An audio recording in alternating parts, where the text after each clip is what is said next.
नमस्कार दोस्तों, Navodaya coaching centre में हार्दिक स्वागत है। मैं शैलेंद्र कुमार आपको क्लास 9th की एनसीईआरटी बुक विषय इतिहास के बारे में यहाँ अध्ययन करेंगे। इतिहास का पहला चैप्टर है फ्रांसीसी क्रांति। फ्रांसीसी क्रांति की ये पहली वीडियो है और इसमें फ्रांसीसी क्रांति की बात करते हैं तो 14 जुलाई 1789 की क्या होता है, पेरिस में आतंक का माहौल रहता है और वहाँ पे लोगों में ये भय रहता है, अफवाह फैल जाती है कि नागरिकों को जो है सम्राट जो है गोली चलाने का सेना को आदेश देने वाला है। और इसके बाद जो है सम्राट आदेश दे देता है कि सेना जो है शहर में घुसने का आदेश दे देता है। तो लोग जो है जब ये अफवाह फैलती है गोली चलाने वाली, तो वहाँ पे लोग क्या होते हैं, इकट्ठा हो जाते हैं और वो टाउन हॉल के सामने लगभग 7,000 लोग इकट्ठा हो जाते हैं और आगे बढ़ जाते हैं। वहाँ पे क्या होता है कि हथियारों की खोज में वो आगे जब बढ़ जाते हैं तो वो बस्तील का जो किला होता है उसकी तरफ जाते हैं और फिर अंततः बस्तील के किला को क्या होता है कि नष्ट कर डालते हैं। और इस बस्तील का किला जो होता है वहाँ के लोगों का घृणा का केंद्र था। वहाँ पे 7 कैदी रहते हैं, उनको भी छुड़ा लिए जाते हैं और वो जो वहाँ का कमांडर रहता है वो वहाँ पे मारा जाता है लोगों के द्वारा। और इसके बाद जो है ये भीड़ यहीं नहीं रुकती है, आगे बढ़ती चली जाती है। और ये जो है जो यहाँ पे ये संघर्ष शुरू होता है ये यहीं पे नहीं रहता, ये भी क्या होता है कि देहाती एरियो में और जो है होने लगता है। और इसके बाद क्या होता है कि जो वहाँ पे ये जो घटना घटती है उसमें क्या है, वहाँ पे खाद्य सामग्री और पाव रोटी की कीमतें और बहुत से कारण थे। और इसका परिणाम क्या होता है इस क्रांति का कि वहाँ के राजा को फांसी हो जाती है। और फांसी के साथ साथ देखेंगे कि लोगों को ऐसे उम्मीद नहीं थी कि ऐसी घटना हो जाएगी, ऐसा क्यों हुआ, कैसे हुआ, इन सब बातों को जानने के लिए हम विस्तार से इसमें हर टॉपिक वाइज अध्ययन करेंगे। टॉपिक वाइज यहाँ पे बात करेंगे तो यहाँ पे आते हैं कि 18वीं सदी के उत्तरार्ध में फ्रांसीसी जो समाज था वहाँ पे कैसा था, इस हेडिंग से हम शुरू करते हैं। 18वीं सदी के उत्तरार्ध में फ्रांसीसी समाज की बात करते हैं तो पहले राजा की बात यहाँ समझ लेते हैं। वहाँ पे क्या होता है, सन 1774 में बूर्बो राजवंश का लुई 16वां राजा बनता है। जब ये राजा बनते हैं तो इनकी उम्र कितनी रहती है, 16 साल रहती है। और इस राजा की जो शादी होती है वो ऑस्ट्रेलिया की राजकुमारी के साथ होता है। ऑस्ट्रेलिया की राजकुमारी कौन है, एनेथ है। और ये क्या होता है, जिस समय इनकी शादी होती है उस समय जो है बहुत लंबा युद्ध चलता रहता है, राजकोष खाली रहते हैं। और राजकोष खाली होने के साथ साथ क्या होता है कि जो इनके फिजूली खर्च थे, राजमहल चलाने के खर्च थे, वो भी बहुत इनको यानी कि पैसे की ज़रूरत होती थी। और लंबा युद्ध खिंच जाने के कारण क्या होता है, ये कर्ज में डूब जाते हैं। पहले से ऑलरेडी फ्रांसिस जो ये सम्राट थे इनके पास 2 अरब लिब्रे का जो है कर्ज रहता है। लेकिन जब ये अपने साझा दुश्मन जो ब्रिटेन है उसका जो है उससे ब्रिटेन से अमेरिका के 13 उपनिवेशों को आज़ाद कराता है। इसमें बहुत लंबा युद्ध खिंच जाता है और इसमें ब्रिटेन का जो है फ्रांस का जो है बहुत लॉस हो जाता है, कहने मतलब बहुत कर्ज में डूब जाते हैं। और 10 अरब जो लिब्रे का कर्ज फिर से नया हो बन जाता है। इस कर्ज के वजह से क्या होता है कि ये जो है जो अब पैसा लिए रहते हैं, अब जो है कर्ज दाता जो रहते हैं वो जो है इनसे पैसे की मांग भी करने लगते हैं जो कर्ज दिए रहते हैं। तो अब जो है सरकार के पास बड़ी जो है समस्या आ जाती है। और इस समस्या का निपटारा कैसे होता है, कर बढ़ा देते हैं। और कर बढ़ा देने के कारण क्या होता है कि स्वाभाविक सी बात है वहाँ कर का जो सिस्टम था वो बहुत यानी कि अच्छा नहीं था कहा जाए तो। क्योंकि जो वहाँ पे समाज बटा था, 3 वर्गों में बटा था समाज की। कैसे, प्रथम स्टेट में जो था वो थे पादरी, और जो द्वितीय स्टेट में थे वो कुलीन वर्ग था, और जो तृतीय स्टेट में थे उसमें थे वकील का जो है जो भी अदालती कर्मचारी थे। और इसके बाद जो किसान कारीगर थे, छोटे किसान बड़े किसान, और इसके साथ साथ भूमिहीन मजदूर और नौकर, ये सब लोग सारे जो इसमें आते थे, तृतीय स्टेट में आते थे। और जो आपको हम पहले बताए हैं कि 2 स्टेट हैं, प्रथम और द्वितीय, यानी मतलब कि पादरी और कुलीन, ये दोनों वर्ग ऐसे थे जो कि इनको जन्म से कुछ विशेषाधिकार थे और ये लोग जो है कर नहीं देते थे और ये खुद जो है कर वसूलते थे। और इसके बाद जो तृतीय स्टेट था केवल वही कर देता था। स्वाभाविक सी बात है कि सारा बोझ तृतीय स्टेट पे आ गए, जो राज्य का वित्तीय खर्चा है वो तृतीय स्टेट पे आ गए। यहाँ बात करते हैं कि तृतीय स्टेट की जो होती है, तृतीय स्टेट में जो है देखेंगे कि ये लोग जो है यहाँ पे ये जो कर देते थे वो तो ठीक है, लेकिन इसके साथ साथ देखेंगे कि यहाँ पे जो किसान थे उनकी भी हालत सही नहीं थी। किसान क्या करते थे, अपने स्वामी की जो है सेवा करते थे और इसके साथ साथ उनके खेतों में काम करते थे। और काम करने के साथ साथ वो उनके जो है सड़क निर्माण और सैन्य सेवा, इस तरह की कामों के लिए वो बाध्य थे, मतलब उनको करना ही पड़ता था। ऐसी वहाँ की एक जो है चलन था वहाँ पे देखा जाए तो। और इसके साथ जो कर के रूप में थे, वहाँ दो तरह के कर थे। एक कर की बात करते हैं तो आप देखेंगे कि पहला है टाइद कर। जो टाइद कर है वो धार्मिक कर था, जिसको कि चर्च के पादरी वसूल करते थे, चर्च वाले वसूल करते थे टाइड कर, धार्मिक कर। और दूसरा जो कर था वो था टाइल कर।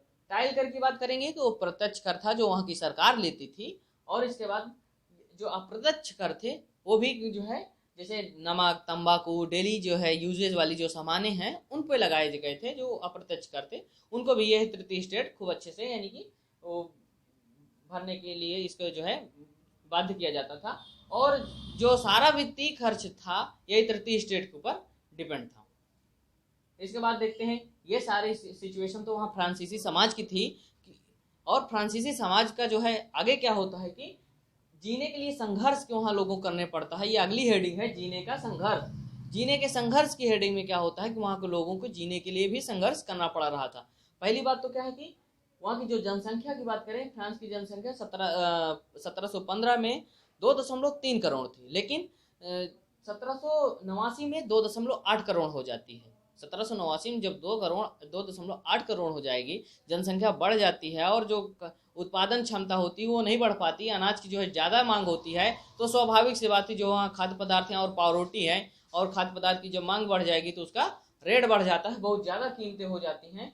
और दूसरी तरफ क्या होता है उसी समय वहाँ पे जो मजदूर रहते हैं उनकी स्थिति बहुत खराब हो जाती है। और जो किसान रहते हैं वहाँ पे सूखे और ओले जैसे स्थिति तो बहुत आम बात थी। ऐसे वित्तीय संकट जो है ये प्राचीन जो राजतंत्र था इसमें फ्रांस में आम बात थी। कहने का मतलब कि अक्सर होते रहते थे, जिससे कि वहाँ लोग जो है तृतीय स्टेट के जो छोटे लोग थे उनको बहुत समस्याओं का सामना करना पड़ रहा था। कहने का मतलब कि जीने के लिए संघर्ष करना पड़ रहा था।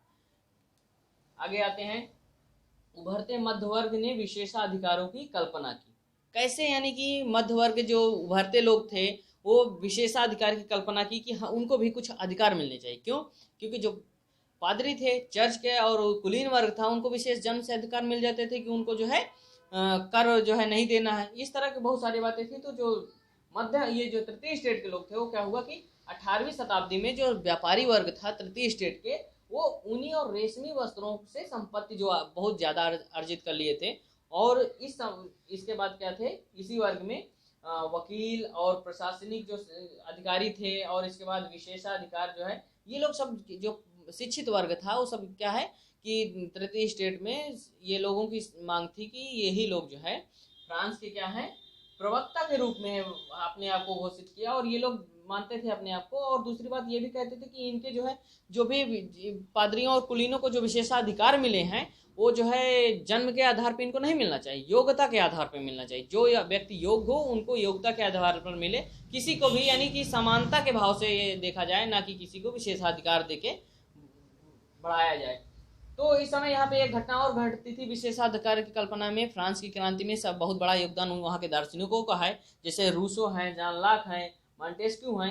इन लोगों का भी बहुत बड़ा योगदान होता है, इन लोगों के दर्शन का भी वो होता है। देखिए क्या हुआ कि जो जान लाक हैं वो टू ट्रीटाइजेस ऑफ गवर्नमेंट नामक एक जो है कि पुस्तक लिखते हैं। उसमें ये जो है राजा के जो दैवीय अधिकार होते हैं उनको खंडन करते हैं। इसके साथ साथ क्या है जो निरंकुश अधिकार है उसको भी ये नहीं मानते हैं और ऐसा विचारधारा जो है ये अपना फैलाते हैं, बुक लिखते हैं। इसके बाद रूसो भी अपने ऐसे विचार देते हैं, बढ़िया जो है दार्शनिक विचार। मॉन्टेस्क्यू भी द स्पिरिट ऑफ लॉज नामक जो है पुस्तक लिखते हैं। इन्होंने विधायिका, कार्यपालिका, न्यायपालिका में जो है सत्ता का बंटवारा किया जाए ये ऐसा जो है कल्पना करते हैं। और इन लोगों की विचारधारा समाज में एकदम जो है क्या है कि आग में घी का काम करते हैं और लोगों में जो है जुनून आ जाता है कि हाँ नहीं ऐसे होना चाहिए समाज, हमारी सरकार ऐसे होना चाहिए, हमारे ऐसे डिमांड हो।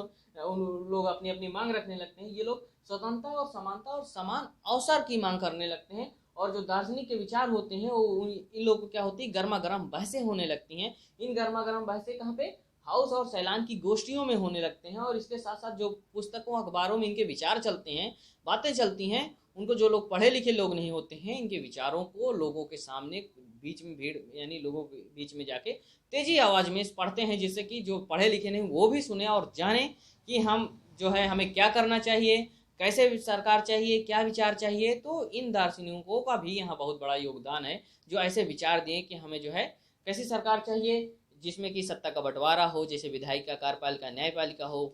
और क्या चाहिए, जो राजा के दैवीय अधिकार हैं, जो एकदम निरंकुश वाले अधिकार हैं, उनको खत्म किया जाना चाहिए, ऐसा नहीं होना चाहिए। और सबको समानता का अधिकार मिलना चाहिए, किसी के नहीं, पादरी जैसे कुलीन वर्ग को विशेषाधिकार दे के उनको कर से छूट दे दिया जाए, तो ऐसा नहीं होना चाहिए। इसके बाद देखते हैं क्या होता है कि क्रांति की शुरुआत कैसे यहाँ पे होती है। अभी तक तो ये क्या हुआ, ये यानी दार्शनिकों विचार चले। पहले हम आपको क्या बताए कि यहाँ पे तो फ्रांसीसी क्रांति हुई, क्या कैसे हुई, वो थोड़ा सा समरी के रूप में। फिर यहाँ विस्तार से हेडिंग वाइज देखेंगे फ्रांसीसी समाज कैसे था, वहाँ स्थिति क्या थी। फिर यहाँ पे आपको बताया कि कर कौन से कैसे थे, जीने के लोग संघर्ष कर रहे थे। तीसरी हेडिंग में देखें कि विशेषाधिकार की तीसरे वर्ग ने कैसे कल्पना की, वो चीज जाने। अब हम जानते हैं कि क्रांति की शुरुआत कैसे होती है। क्रांति की शुरुआत की बात करेंगे तो जो राजतंत्र में फ्रांसीसी सम्राट को जो अधिकार दिए गए थे वो क्या थे, स्टेट्स, जो जनरल की जो प्रतिनिधि, कहने का मतलब प्रतिनिधि सभा थी, वो कर की अनुमति और सारे चीजों के लिए जो राजा था वहां के उसको अनुमति लेनी पड़ती थी। ऐसा नहीं था कि राजा मनमाना था, राजतंत्र में भी। लेकिन जो घटना यहाँ पे बाद में फ्रांसीसी क्रांति होती है, उसका कारण क्या होता है कि अंतिम जो बैठक होती है वो 1614 में होती है, बुलाई गई थी, और उसके बाद से कोई बैठक ही नहीं बुलाई जाती। बैठक जो अगली बुलाई जाती है वो देखिए बहुत लंबा गैप हो जाता है, 5 मई 1789 को बुलाई जाती है।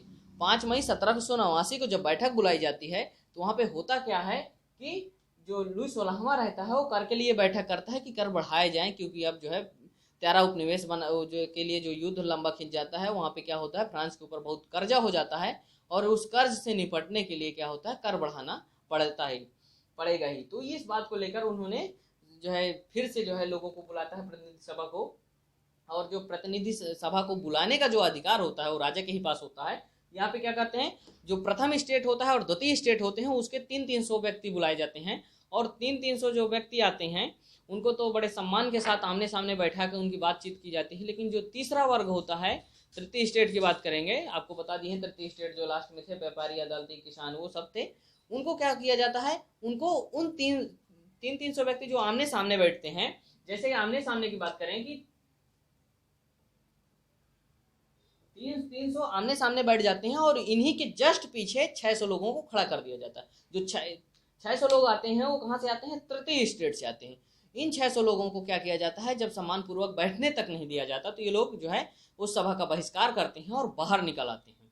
बाहर निकल आने पर ये लोग जो है क्या होते हैं, अपना खुद से संविधान बनाने की, और इसके बाद जो है क्या करते हैं कि ये संविधान बनाने का जो है अपना खुद से अपना सोचते हैं कि हम संविधान बनाएंगे। और इसके साथ साथ क्या करते हैं, जो ये अपने आप को, जो ये लोग थे तृतीय वर्ग, ये लोग अपने आप को फ्रांस का प्रवक्ता समझते हैं। और इसके साथ साथ 20 जून को ये क्या करते हैं, इसी घटना के बाद, यानी कि आप फिर से ध्यान दीजिएगा डेट का बहुत अच्छे से, यहाँ पे ये 20 जून की बात हो रही, और यहाँ पे बात कहाँ हो रही, 5 मई 1789 को लुई 16वां जो है बुलाता है। और इसके बाद जो है यहाँ पे जो इकट्ठा होते हैं कहाँ पे, 20 जून को, 5 मई की, यानी राजा जो है सम्राट जो लुई 16वां रहता है वो बुलाता है। लेकिन यहाँ पे क्या होता है, जब लोग इकट्ठा होते हैं यहाँ पे, उसके बीच में वो जो है बहिष्कार कर दिए जाते हैं।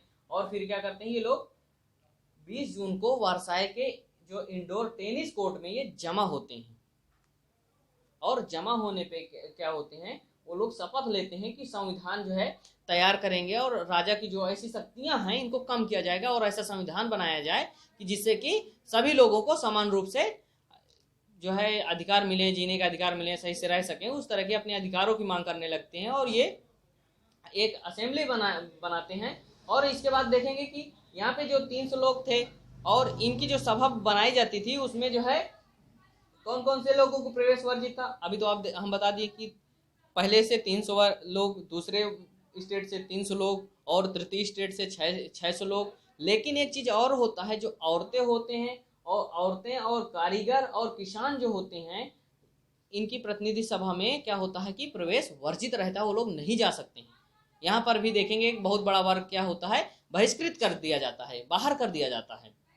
आगे देखते हैं क्या होता है कि ये जो लोग होते हैं 20 जून को जब इकट्ठा होते हैं टेनिस कोर्ट में, जो शपथ लेते हैं, उसके बाद क्या होता है कि इस जो है पूरे जो जो पूरी समूह का जो नेतृत्व जो करते हैं वो 2 लोग करते हैं। कौन कौन?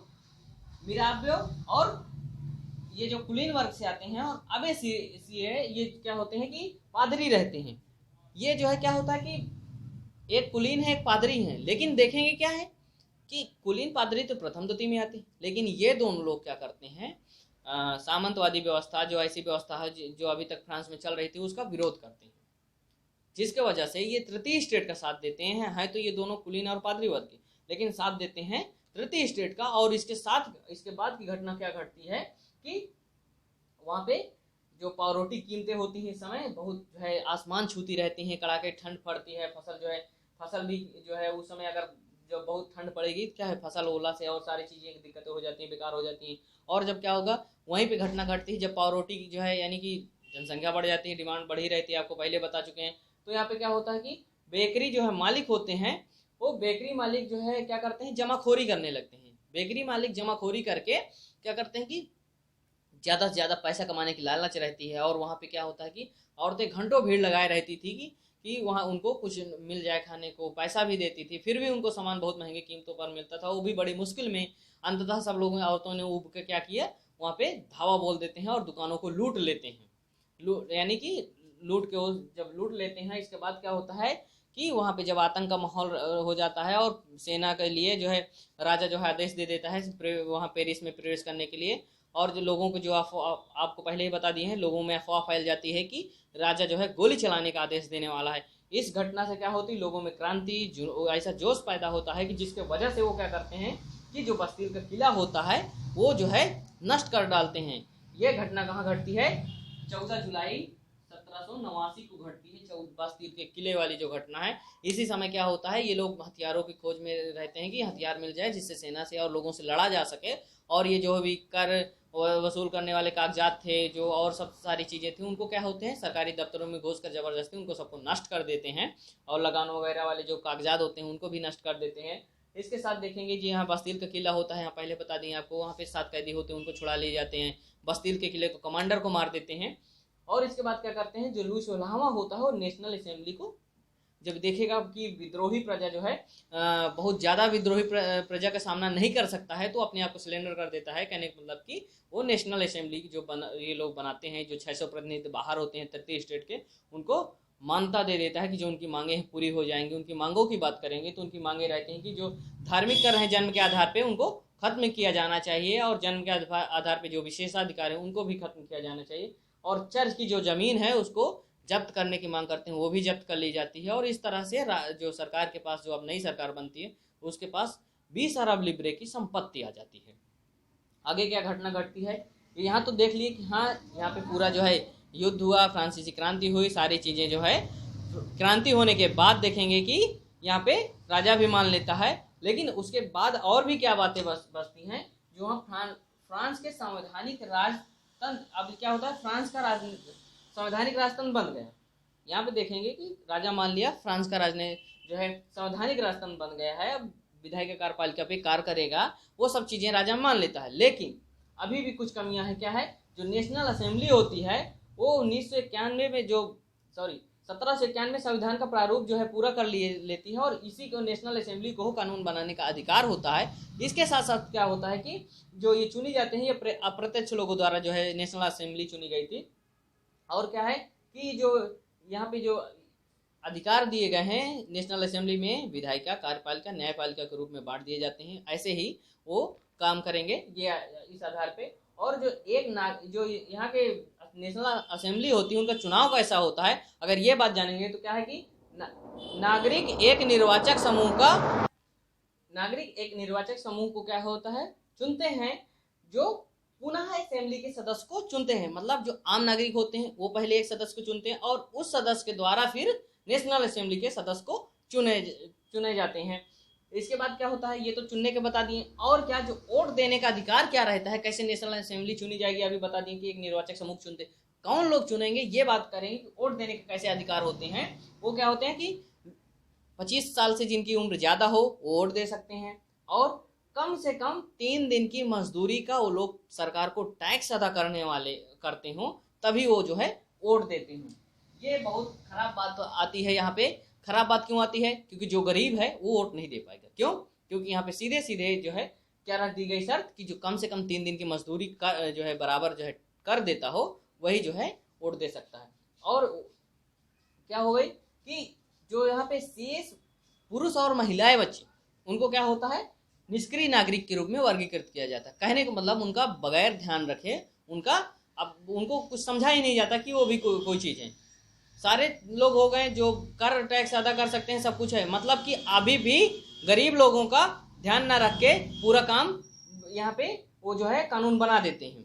फिर क्या होता है, जो निर्वाचक असेंबली के सदस्य, निर्वाचक के लिए और जो असेंबली के सदस्य होते हैं उनके लिए बात क्या है, जो करदाताओं की उच्चतम श्रेणी होती है, श्रेणी में आते हैं, कहने का मतलब वही जो है नेशनल असेंबली के सदस्य बन सकते हैं। ये बात जो है कही जाती है, यानी शर्त रखी जाती है। मतलब अभी आप देखे होंगे कि क्रांति हुई, सब कुछ हुआ, राजा मान भी गए, नेशनल असेंबली भी बनी, लेकिन अभी भी जो गरीब तबका है, जो टैक्स नहीं दे सकता, कर नहीं दे सकता, उनको भी नज़रअंदाज कर दिया जाता है, जिसके परिणाम स्वरूप बाद में वहाँ पे जो घटना घटती है उसको हम विस्तार से अगली वीडियो में अच्छे से पढ़ेंगे। यहाँ तक कि अभी यही घटना घटती है, इस घटना के बाद जो घटना घटती है आपको दूसरी वीडियो में देखने को अच्छे से मिल जाएगा। ये पहला पार्ट है, अब आपको दूसरे पार्ट में वीडियो इसके आगे की घटना मिलेगी। उम्मीद करते हैं सारी चीज़ें आपको अच्छे से समझ में आ गई होंगी और आपको आशा करते हैं ये हमारी वीडियो अच्छी लगी होगी। तो प्लीज़ हमारे चैनल को लाइक करिए, सब्सक्राइब करिए एंड ज़्यादा से ज़्यादा शेयर करिए। Thank you.